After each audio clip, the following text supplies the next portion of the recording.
In order to open up the Alienware M16R2, they've really made it easy for us. We've just got Phillips head screws here, so no fancy bits, no torque screws, anything of the sort.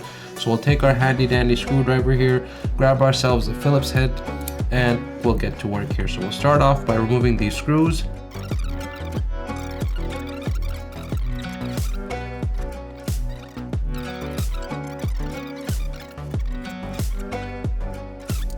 There's already some chassis separation here starting to show, which is a great little point to insert a guitar pick. The nice thing about this device here with the Alienware M16R2 is that all of the screws are the same length, so you don't need to worry about screw length there. Of course, once you have all of the screws out, you'll need to grab yourself a guitar pick or some hard plastic such as this one, so you can work your way and slide it around to unlodge or dislodge the tabs that are holding the back cover on. Be very gentle, be very careful, take your time. There's no need to rush this, because if you break those tabs or if you damage the cover here, do not use a metal screwdriver or any kind of metal device, because you will damage the aluminum panel here. So use a plastic tab such as this one. Gently, you will need to exert some force and slide your way up here around so you can dislodge the tabs that are holding the back panel on. Let's show you how that actually works. So you slide this in here and you work your way in, not too far in. And as you slide here, you'll start to see that the tabs start to pop off. I've already done this side here, so we'll demonstrate that on this side. So before we do that, yeah, and this is a very cheap product here, so you can see that this is getting scratched. No matter, what's more important here is that we don't damage the panel on this laptop.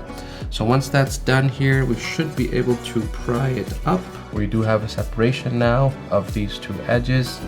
However, it seems that this screw here, okay, so now we have to pry a little bit like this. There we go.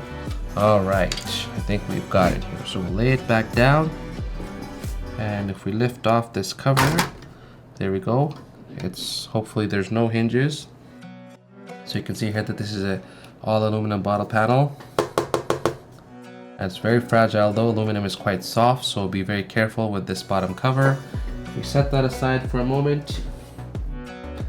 Now be careful when you're actually doing any upgrades inside this device that you remove the battery here. The battery cable lies here underneath this tab, so remove this thermal paste and disconnect the battery. So here we are, the thermal system looks quite cool. We've got the fans here and another fan over here. We've only got 2 fans, which I believe the last year we had 4 fans, I believe.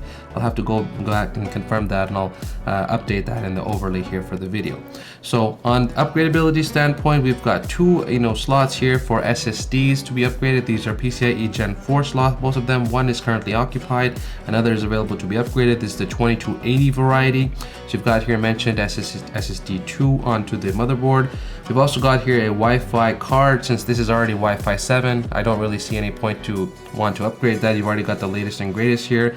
Thermal pad, and removing underneath it, we can see here that we've got our memory modules. There's 2 SODIMM slots, and looks like the RAM that Alienware has decided to use here is actually Samsung. And other than that, we have a 3 heat pipe solution, looks like. So we have 1, 2, and 3 here. 2 are shared. One is dedicatedly for the CPU, I'm assuming. The CPU is here, and one is probably for the GPU. It's kind of hard to tell because there isn't any labeling as to where is NVIDIA and where is Intel. Once you've completed any upgrades that you need to do inside this device, it's now time to close it back up. So we'll start here with our bottom panel first. We're going to slide it on here. If you can notice here, there's some tabs. You can probably see on the camera there. So make sure that you align these tabs first and then allow the other tabs to clip in. So you'll need to angle this a little bit. Make sure you catch the back lip there, and then you should be able to just gently starting to press around the device for the tabs to all click into place. Once we do that, the corners will get tightened in, and we should get another snap into the device. So we'll start with this one here. There you go. As you do that, you'll feel some more of the clips snap into place. That's totally normal.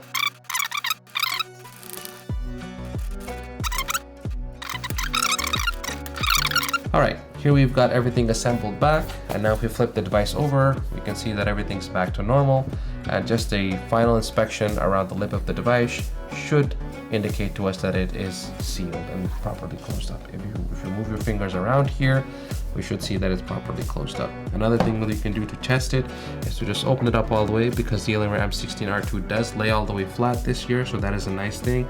You'll get the lighting on here, and if you run your fingers around here, you should not see any or be able to feel any gaps. So well done. That's how you would upgrade and get in and out of your Alienware M16 R2.